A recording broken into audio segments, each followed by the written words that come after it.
Alhamdulillah wassalatu wassalamu ala Rasulillah wa ala alihi wa sahbihi wa mawalah wa la hawla wa la quwata illa billahi wa ba'du. Baik, masih melanjutkan kajian yang tersisa. Di antara amalan-amalan yang bisa merubah kehidupan kita, tadi saya sudah sebutkan 5 perkara. Pertama, jaga sholat. Yang kedua, jaga untuk terus lisan kita bersolawat. Yang ketiga, lakukan istighfar terus-terusan. Kemudian yang keempat, jangan tinggalkan sholat duha. Dan yang kelima, sampai di sini tadi, kalau bisa lakukan sholat malam. Karena di sepertiga malam akhir itu Allah turun ke langit dunia dan menawarkan kekuasaannya. Kemudian yang keenam, sering-seringlah mengucapkan kalimat la haula wala quwata illa billah.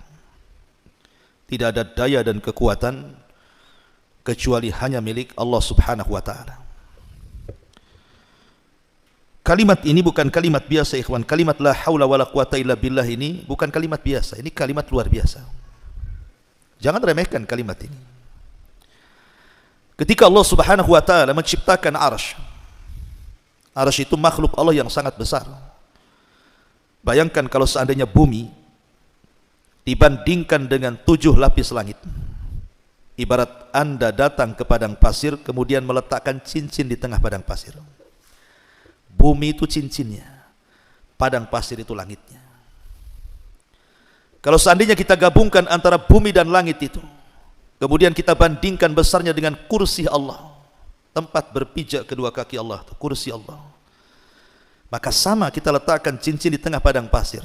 Cincin itu langit dan bumi, padang pasir itulah kursinya. Kalau kita gabung tuh kursi, langit, bumi dan alam semesta, dibandingkan dengan besarnya arsy Allah Subhanahu wa ta'ala, itu sama dengan cincin dilempar ke padang pasir. Cincin itu ya semua makhluknya, padang pasir itulah arsy-nya. Bagaimana yang menciptakannya? Allahu Akbar. Allah lebih besar dibandingkan makhluk-makhluknya. Artinya bahwa seluruh alam semesta ini diliputi oleh arsy, karena itu makhluk yang paling besar kan, dan itulah makhluk yang pertama kali Allah ciptakan. Lah ketika Allah Subhanahu wa ta'ala menciptakan arsy, setelah itu Allah menciptakan apa lagi? Allah ciptakan para malaikat pemikulnya yang disebut dengan hamalatul arsy. Dan Allah menyebutkan jumlahnya berapa? 8. Pemikul arsy itu 8 malaikat. Lah satu hari Nabi SAW diizinkan Allah Subhanahu wa ta'ala untuk mensifati malaikat pemikul arsy.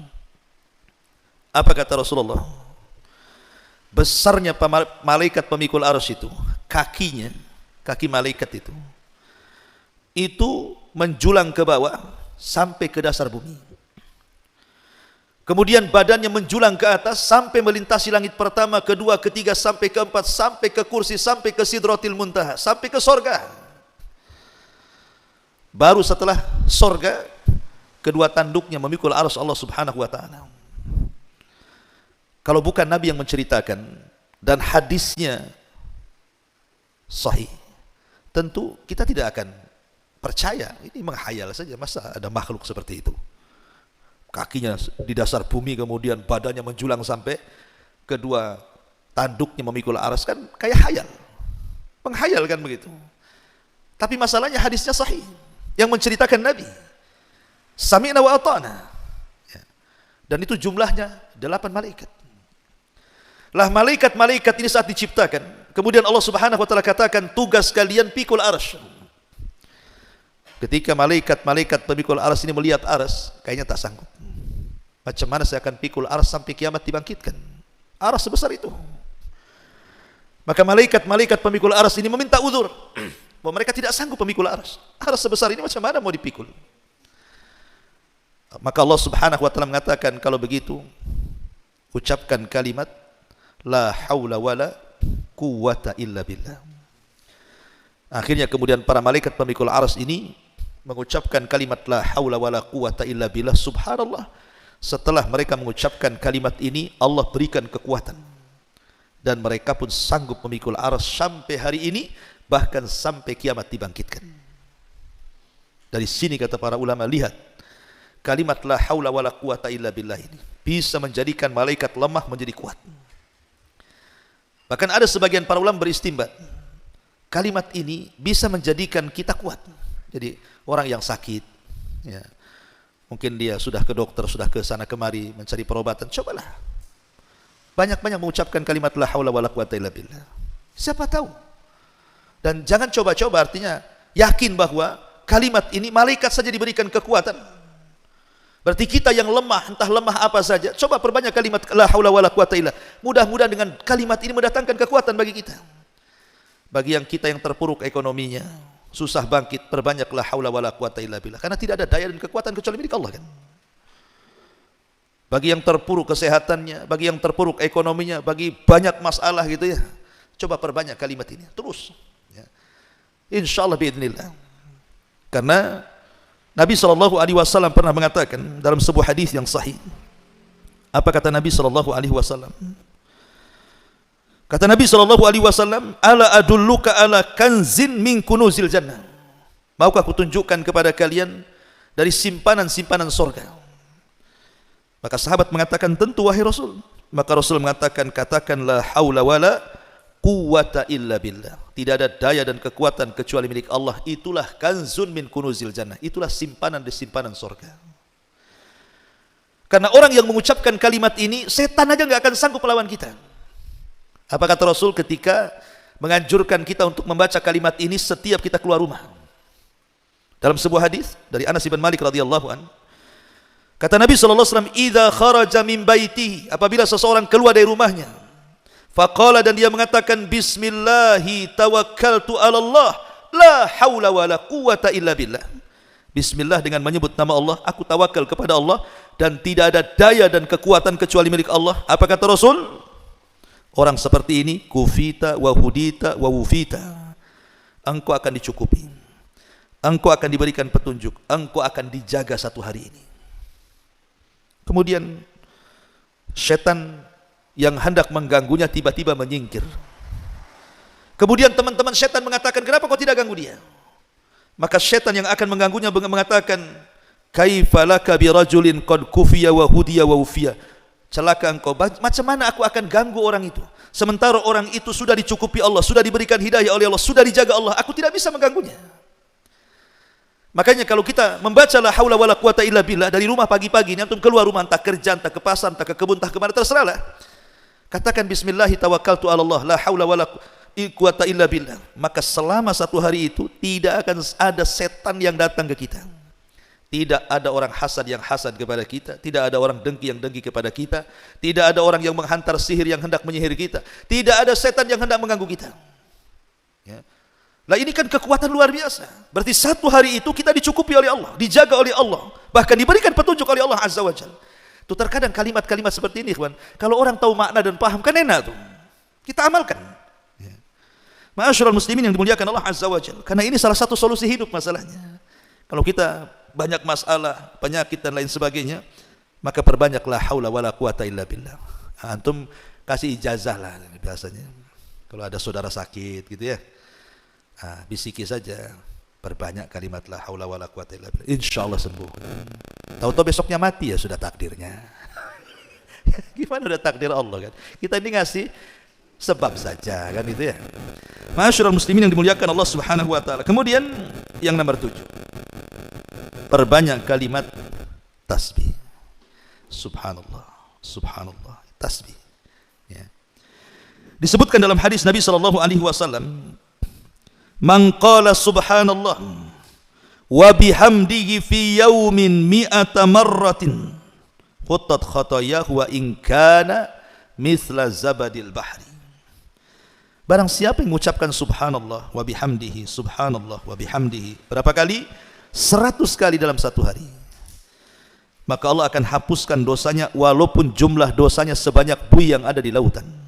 Subhanallah. Siapa yang bisa menghitung buih di lautan? Tidak ada yang bisa. Seandainya kita punya dosa lo sebanyak itu, dengan mengucapkan subhanallah bihamdi 100 kali dalam sehari, Allah hapuskan dosa-dosa kita. Tentu yang dimaksud di sini dosa kecil. Kalau dosa besar kan tidak bisa digempur dengan tasbih, hanya bisa digempur dengan taubat dan nasuha. Tetapi ikhwatu fiddin muliakan Allah azza wa jalla, kalimat subhanallah itu kan kalimat ringan kan? Semua orang bisa mengucapkannya. Bahkan Rasul yang mengatakan kalimat ini kalimat ringan. Apa kata Rasul? Kalimatani khafifatani ala lisani thaqilatani fil mizani habibatani ala rahmani subhanallah wa bihamdihi subhanallahil azim. Kata Rasul, dua kalimat ringan di lisan, berat dalam timbangan, dicintai Ar-Rahman, subhanallah wa bihamdihi subhanallahil azim. Lihat, memberatkan timbangan.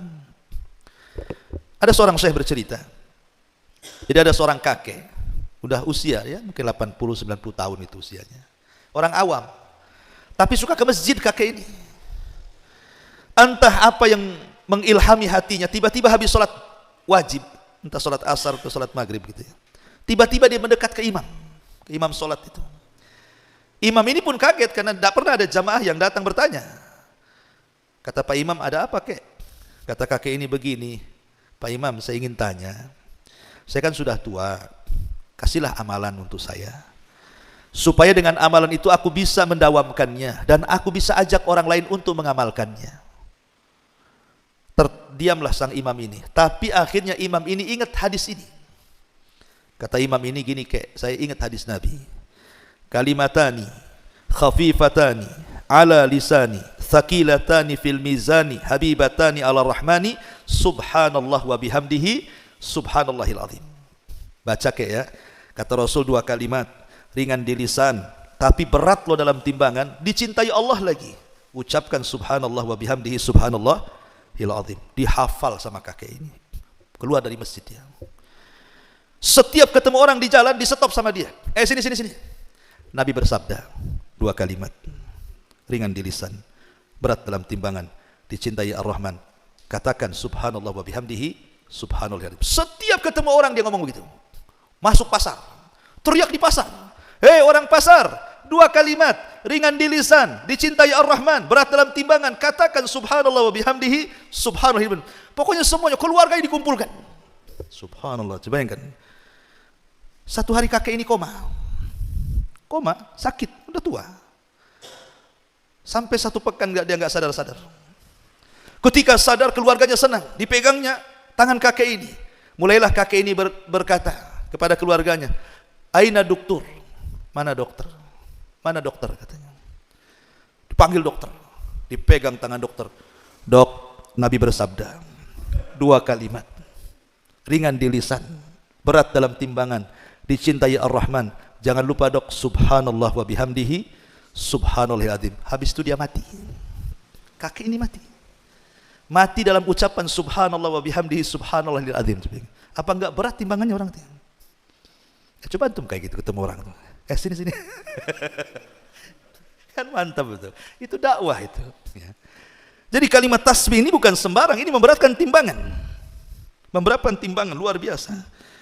Makanya Nabi SAW mengatakan subhanallah walhamdulillah tamla'an atau tamla'u ma bainas sama'i wal ardi. Ucapan subhanallah walhamdulillah ini bisa memenuhi antara langit dan bumi. Pahala yang kita akan dapat itu luar biasa besarnya. Dan ini bisa menenangkan hati, karena tasbih itu artinya kita sedang mensucikan Allah. Sedang mensucikan Allah dari sifat-sifat yang tercela dan juga dari hal-hal yang bisa menjadikan cacat dan aib bagi Allah Azza wa Jalla. Artinya tasbih itu kita sedang mengagungkan dan mensucikan Allah. Ini kalimat agung. Maka gunakan kalimat ini untuk zikir kita. Umpamanya pas kita naik motor atau naik mobil gitu kan. Kan disunahkan kalau turun subhanallah, kalau naik Allahu akbar, kan begitu. Kita naik mobil nih, turun subhanallah, naik Allahu akbar. Itu kata Nabi.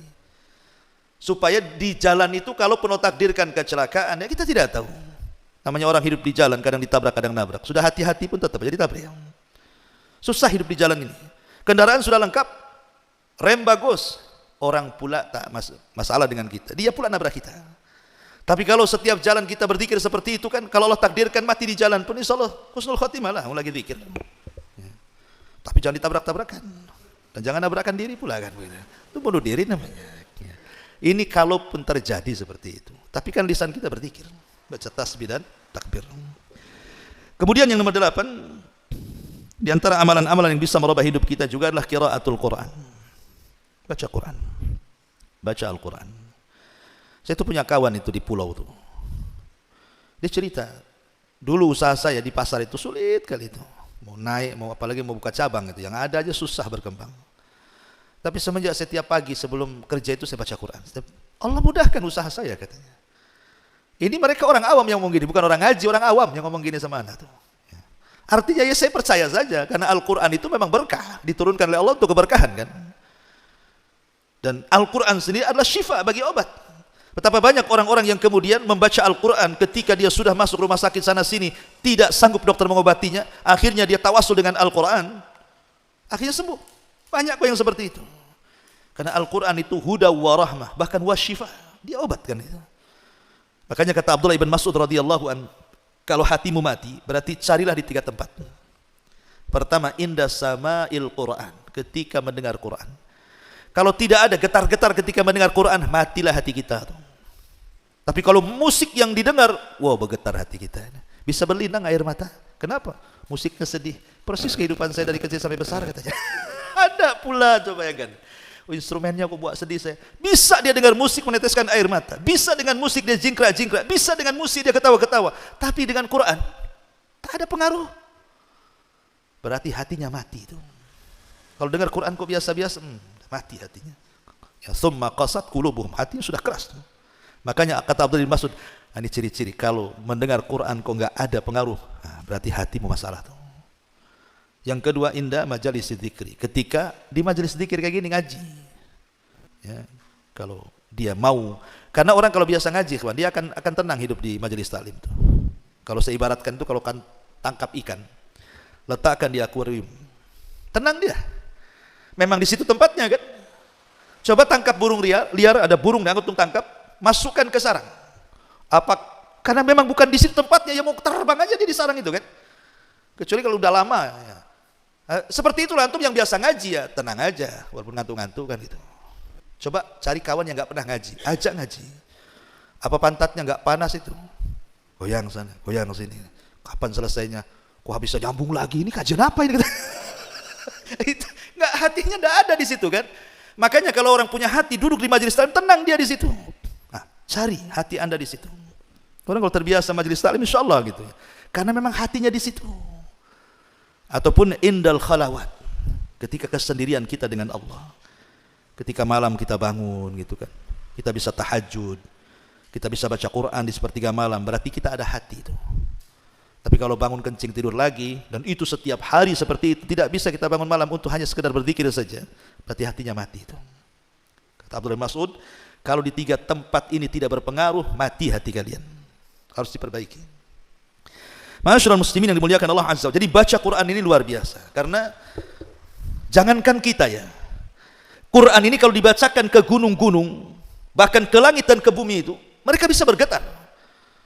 Allah mengatakan apa? Inna aradnal amanata 'alas samawati wal ardi wal jibal fa abaina an yahmilnaha wa ashfaqna minha wa hamalaha al insan. Kami sodorkan amanah Quran ini kepada langit, bumi dan gunung, semua menolaknya karena tahu beratnya. Tapi manusia memegangnya. Artinya ada pengaruh Quran ini kepada langit, bumi dan alam semesta. Bayangkan bangsa jin ketika Nabi SAW pulang dari Taif. Kan Rasul semenjak meninggal Abu Talib, meninggal Khadijah, itu tidak ada backing dakwah. Karena kenapa orang-orang Quraisy tidak berani menyentuh Nabi? Karena ada 2 orang ini. Pertama Abu Talib karena pemimpin Arab, yang kedua Khadijah karena wanita mulia, masih menghargai. Tapi ketika dua-duanya meninggal dalam tahun yang sama, yang disebut dengan Amul Hazni, tahun kesedihan, Rasul sudah nggak bisa berdakwah di Mekah, diancam mau dibunuh, dan diancam oleh 18 kabilah, macam-macam kami bunuh. Terpaksa Rasul harus hijrah, mencari areal baru untuk berdakwah. Dia kepikir ke Taif, berangkat dia ke Taif. Sampai di Taif, bukannya diterima penduduk Taif, lebih parah dibandingkan Mekah. Baru datang aja dilempari. Sampai Rasul harus lari 1 mil, dilempari batu, bayangkan. Akhirnya dia sembunyi dengan budaknya. Siapa budaknya? Zaid ibn Harithah, di kebun Mughirah, kebun kurma perbatasan Taif dan Mekah. Mau masuk Mekah tidak bisa, kembali ke Taif dilempari. Akhirnya di kebun kurma itu Nabi SAW sholat subuh. Lah ketika sholat fajar itulah tiba-tiba ada 7 atau 8 jin dari Nasibin, jin-jin dari Yaman, nyasar ke situ, ke kebun kurma Mughirah itu.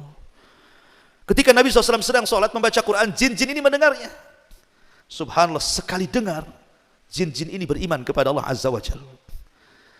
Dari sini turun ayat surah Jin, Qul uhiya ilayya annahu istama'u nafarun minal jinni faqalu inna sami'na Qur'anan ajaba. Qul uhiya ilayya annahu istama'a nafarun minal jin. Telah diwahyukan kepadaku bahwa ada sekelompok jin yang mendengarkan Al-Quran. Setelah mendengarkan Al-Quran, qalu sami'na Qur'anan ajaba. Kami mendengar Quran ini sangat takjub. Aman Nabi, kami beriman katanya. Subhanallah. Jin sekali mendengar Quran langsung beriman. Terkadang jin lebih baik daripada manusia kan. Coba antum datang ke orang kafir, bacakan Quran, beriman gak? Yang ada di marah-marah, apa kamu baca-baca Quran di sini? Bahkan Quran bisa mengusir jin kan. Kalau orang ruqyah tuh, bacakan Quran, hilang. Tapi saya pikir baca Quran itu, tadinya saya pikir jin aja yang lari. Orang pun bisa lari kalau bacakan Quran. Coba antum ke pasar, banyak orang kumpul-kumpul preman, antum baca Quran di situ. Apa gak bubar tuh? Oh, rupanya bisa ngusir orang juga Quran tuh. Ya. Ma'asyiral muslimin yang dimuliakan Allah Azza wa Jalla, intinya bahwa jangan tinggalkan Quran. Quran itu obat segala sesuatu. Kemudian yang nomor 9, jangan lupakan membaca ayat kursi. Ayat kursi ini jangan dianggap remeh. Ini ayat yang paling mulia dalam Al-Quran. 30 juz, bayangkan Quran itu. Kalau cerita surat, tidak ada surat yang paling mulia melebihi surah Al-Fatihah. Tapi kalau cerita ayat, tidak ada ayat yang paling mulia dalam Al-Quran melebihi ayat kursi. Melebihi ayat kursi. Ajaib luar biasa kalau kita membedah tafsirnya itu. Ayat kursi ini semua bicara tauhid. Dari awal sampai akhir. Keagungan, tauhid, kemuliaan dan begitu seterusnya. Bahkan nama dan sifat bagi Allah diulang-ulang dalam ayat ini. Lah ayat ini, satu hari Abu Hurairah radhiyallahu an ditugasi Rasul untuk menjaga pembendaraan zakat di bulan Ramadan. Jadi Abu Hurairah suruh jaga tuh malam-malam kan ngepul zakat fitrah, zakat mal, pokoknya zakat lah bulan Ramadan kan. Nah, Abu Hurairah itu jaga tuh pembendaharaan zakatnya, gudangnya. Tiba-tiba ada mencuri beras, mencuri gandum atau kurma lah pokoknya kan, tidak banyak. Dikejar sama Abu Hurairah, pencuri ini ketangkap pula. Tiba-tiba kata pencuri ini, ya Abu Hurairah, aku dengar engkau ini baik, suka bagi-bagi zakat, kau dipercaya Nabi. Tolonglah bebaskan aku. Aku kan belum dapat jatah, keluarga lapar, aku juga lapar, aku di orang susah, keluarga orang susah. Biarkan aku ngambil ini. Akhirnya Abu Hurairah kasihan, dilepas. Besoknya lagi, nyuri lagi, dia lagi yang ketangkap. Kemarin kau sudah ngambil, kenapa ngambil lagi? Iya, kurang, ini begini. Sampai 3 kali. Kata Abu Hurairah, ini ketiga kali tidak mungkinlah pencuri dilepas. Ayo kita menghadap Nabi. Kata pencuri ini gini saja Abu Hurairah, bagaimana kalau ku ajarkan beberapa kalimat? Setelah ku ajarkan beberapa kalimat, lepas diriku. Kata Abu Hurairah, apa kalimat itu? Maka kata orang ini, ya Abu Hurairah, idza awaita ila firashika faqra ayatal kursi.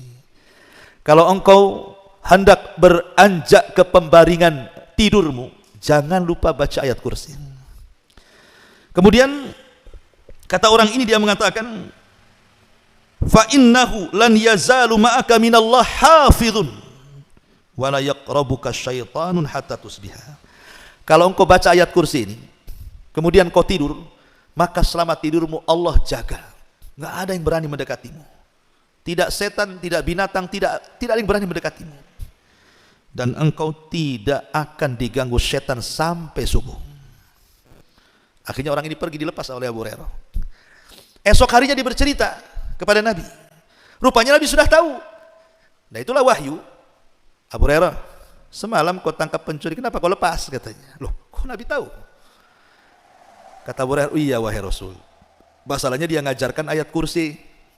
Kalau saya baca sebelum tidur, saya akan dijaga Allah, setan tidak akan dekat-dekat katanya. Kata Rasul, Abu Hurairah, yang ngajari semalam kamu tuh, kamu tahu nggak siapa? Kata Abu Hurairah, enggak tahu. Itu setan katanya. Setan jadi pencuri. Kagetlah Abu Hurairah, macam mana kok bisa setan? Dan macam mana setan mengajarkan ayat kursi pula? Itu kan mengajarkan kelemahan namanya, mengajarkan kelemahan dirinya kan itu ya. bahwa dia lemah dengan ayat itu. Kata Nabi SAW, sadaqaka wa huwa kadzub. Khusus masalah ini, si setan benar, tapi dia itu pendusta. Yang lain jangan kau benarkan ya, yang ini kau benarkan boleh katanya. Bayangkan, setan yang ngajari Abu Hurairah, kalau baca ayat kursi kita akan terjaga dari semuanya kan? Baca ayat kursi. Kadang-kadang aneh, kita ini mungkin antum baru pindah rumah atau apa gitu kan, orang-orang awam itu. Kadang-kadang rumahnya angker, menurut dia mungkin angker. Aneh-aneh pula datangkan orang usir jin. Dulu ada di TV itu acara apa tuh? Uka-uka tuh apa tuh? Yang tukang nangkap-nangkap jin masukkan ke botol kecap tuh. Kan ada tuh, pakai serban-serban kan? Cemana dia nangkapnya, cemana masukannya? Jin itu berdasarkan Quran, innahum yarab wa kabiluhu min haitsu la tarawna. Mereka dan kabilahnya melihat kita, kita yang tak melihat mereka. Itu nas Quran tuh. Innahum yaraka wa qabiluhu min haitsu la tarawna. Mereka dan kabilahnya melihat kita, kita tak melihat mereka. Itu nas Quran. Mereka yang lihat, kita yang tidak lihat. Tapi keadilan Allah nanti di akhirat dibalik. Kita yang melihat mereka, mereka tidak melihat kita. Harus adil lah kan begitu. Tapi di dunia mereka melihat kita, kita tidak melihat mereka. Macam mana Allah mengatakan kita tidak melihat mereka, bisa pula kita tangkap mereka? Macam mana caranya? Ya, kita bisa nangkap makhluk yang tidak bisa dilihat. Nabi saja kalau bukan karena Jibril ngasih tahu di situ ada jin, Rasul tidak mungkin datang ke situ. Jibril yang kasih tahu, wahai Muhammad, sekelompok jin sudah nunggu di tempat ini, kau ditunggu di sana, ngisi ceramah di sana. Maka Rasul ke situ karena Jibril yang kasih tahu. Tiba-tiba antum ceramah di tengah kebun, innalhamdulillah namadu. Ngapain antum? Lagi ceramah sama jin. Mana bisa? Ya. Apalagi nangkap-nangkap jin kemudian masuk ke botol ini, coba. Botol mineral. Tahu lubang pula kecil. Keluar dari situ. Ini kan sandiwara, sinetron. Tidak ada yang bisa seperti itu. Itu yang bisa hanya orang-orang yang pandai acting saja. Bukan nangkap jin, itu sedang acting orang itu. Nggak bisa. Apa dia tahu jumlah jin di rumah berapa? Nah, sekarang kalau begitu tangkaplah itu jin-jin yang di kamar mandi yang al-khaba'is dan khabis itu. Yang kita berlindung, Allahumma inni a'udzuka minal khubsi wal khaba'is. Tangkap tuh. Bisa enggak tuh? Nangkap jin laki-laki dan perempuan tuh yang ada di kamar mandi. Jadi kalau yang masuk laki-laki yang goda perempuan. Kalau yang masuk perempuan yang goda laki-laki. Yang masuk LGBT. Ya, jinnya LGBT juga lah kan. Artinya bahwa orang-orang ini sedang menghayal sebenarnya, dan orang lain tertipu pula. Sebenarnya kalau kita mengikuti kepada sunnah Nabi sangat ringan. Kalau takut baca ayat kursi kan enak kan gitu ya. Coba simpel Islam itu. Kalau kita kenal sunnah itu paling simpel. Kita lewat nih, kok agak bulu kuduk rinding-rinding kan gitu ya. Apa kata Rasul? Bacalah a'udzu bikalimatillahi tammati min syarri ma khalaq. Selesai. Ada yang lebih pendek, kepanjangan itu Ustaz. Ada nggak yang lebih pendek? Ada, kata Rasulullah. Kata Rasulullah, kalau kita lewat di sebuah tempat yang menakutkan, kul bismillah wala tubali. Katakan bismillah dan jangan dipedulikan. Lewat saja, bismillah, lewat. Jangan dipedulikan. Ini enggak, lewat dipedulikan. Kenapa ya goyang-goyang ya? Nah, itu namanya dipedulikan namanya kan? Kenapa kok itu ada ini ya? Nah, itu jangan, kata Rasul, jangan dipedulikan. Ibu-ibu ini kalau di rumah kan, pamannya lampu pula mati, hujan pula deras, rumah pula pinggir kuburan, anjing tetangga pula gonggong. Pas Jumat Kliwon pula, aduh udah stres makanya. Mau ke kamar mandi, mau kencing, takut. Karena mungkin kurang, gak belajar akidah. Kata Rasulullah, kalau takut ke kamar mandi, ucapkan bismillah, bismillah, masuk kamar mandi, kencing cepat, keluar, masuk ke kamar lagi. Begitu caranya. Dan jangan dipedulikan. Karena setan itu dia akan masuk dalam setiap media yang ada untuk menakut-nakuti kita. Terkadang dia masuk ke gorden, goyang-goyang gordennya. Terkadang masuk ke angin, suara seng pula, ya, bunyi. Terkadang masuk ke bayangan, pohon pula bergoyang-goyang. Itu memang sengaja mereka yang masuk ke situ. Karena setan itu tidak bisa mukul langsung, dia hanya ngasih was-was. Dia menakut-nakuti dari jauh saja. Dibuatnya bayangan, dibuatnya angin, dibuatnya ini. Kadang goyang-goyang, rupanya ada kucingnya di balik itu. Karena ketakutnya disangka setan. Makanya Rasul mengatakan bismillah wala tubali. Katakan bismillah, jangan pedulikan. Dan jangan bicara. Ngapain pula kemudian di dapur ibu-ibu? Itu siapa itu di luar, saya di dalam? Ngapain pula? Biarkan saja. Ya. Akhirnya kemudian tengok YouTube, macam mana cara ngusir setan. Pokoknya dikasih bawang ini, bawang itu, macam-macam bawang dikeluarkan. Ini kan jadi dunianya klinik nantinya. Islam itu simple. Bismillah, selesai. Baca ayat kursi, selesai. Baca muawwidzatain, selesai. Apa lagi? Ya. Makanya kalau orang ikut sunnah itu paling enteng, itu paling enak. Hadapi apa saja ada solusinya. Ma'asyiral muslimin yang dimuliakan Allah Azza wa Jalla, maka ayat kursi ini sebagai solusi juga bagi kehidupan kita. Kalau takut, baca ayat kursi. Kemudian yang nomor 10, ini amalan lakukan. Ini demi kebaikan saya, Anda atau siapapun. Amalan 3 amalan selepas bangun tidur. Ini keajaibannya luar biasa. Nabi SAW mengatakan dalam sebuah hadis, Ya'kidu syaitanu ala qafiyati ra'si ahadikum idha huwa nam thalatha uqadin alaika laylun tawilun farqud. Kata Nabi SAW, setiap kita tidur, saya, Anda, siapapun, pasti didatangi setan. Untuk apa setan datang ke kita? Mengikat tengkuk kita 3 ikatan. Dan di sini ada dalil bahwa setan itu tidak akan mampu menguasai ubun-ubun. Setan itu hanya bisa menguasai tengkuk. Dalam dunia barat, kalau cerita otak, ada otak kanan, ada otak kiri. Ini menurut orang barat. Tapi menurut Al-Quran, otak itu cuma 2. Otak depan dan otak belakang. Otak depan disebut ubun-ubun, nasiyah. Dan otak belakang disebut tengkuk, qafiyah. Setan tidak bisa menguasai ubun-ubun manusia. Setan itu hanya bisa menguasai otak belakang disebut dengan qafiyah atau bahasa kita tengkuk. Di sini setan akan menguasai kita dengan cara apa? Diikat 3 ikatan setiap tidur kita. Dan setiap kemudian setan mengikat itu, maka setan akan membacakan mantra. Mantranya apa? Lailun tawilun farqud. Tidur. Malam masih panjang. Itu mantranya. Padahal sudah dekat ke subuh tuh. Ya. Diikat lagi. Udah azan subuh tuh. Kasih mantra lagi. Tidur, tidurlah. Malam masih panjang, pada dari jam 6 tuh. Ya. Diikat lagi. Nah, gitu juga mantranya. Mantranya sederhana. Tidur, tidur. Itu saja mantranya setan. Ya tidur dia. Tahu-tahu udah matahari sudah terbit. Lihat bagaimana setan itu supaya kita keluar dari waktu yang sangat istimewa. Makanya kata Nabi SAW, kalau kita bangun di sepertiga malam, 1 jam sebelum subuh, apa yang harus kita lakukan? Fa idza staiqadha fadzakarallah. Kalau kita bangun, anggaplah jam 4 atau jam 3. Kemudian kita ingat Allah. Berzikir setelah bangun daripada tidur. Alhamdulillahilladzi ba'dam ahyana ba'dama amatana wa ilaihi nusyur. Hilang 1 ikatan. Kemudian kita beranjak dari tempat tidur, langsung ambil wudu. Hilang 2 ikatan. Kemudian setelah kita berwudu langsung sholat, entah sholat tahajud atau sholat subuh, hilang 3 ikatan. Apa yang terjadi? Kata Nabi SAW, kalau ini terjadi, fa asbaha nashitan tayyiban nafsi wa illa asbaha khabisan nafsi kaslan. Kalau antum melakukan seperti itu, bangun jam 4, berzikir, berwudu, sholat, maka setelah subuh jiwa kita akan dibersihkan Allah, sehingga kita tidak akan mengalami masalah-masalah yang kelam 1 hari itu, dan kita akan semangat hidup dan tahu apa yang ditatap ke depan. Tapi kalau tidak dilakukan, bablas subuhnya, nggak sholat sama sekali, maka jiwanya akan diburukkan dan akan didatangkan berbagai macam masalah yang ia tidak tahu dari mana masalah itu datang. Tahu-tahu ada masalah aja banyak, kan masalah jadinya. Makanya ikhwan, kalau orang itu sholat malam ya, bangun tengah malam sholat malam, walaupun umpamanya 3 jam dia sholat malam, tetapi kemudian ngantuk-ngantuk habis subuh itu, hidupnya semangat, tidak loyo kan.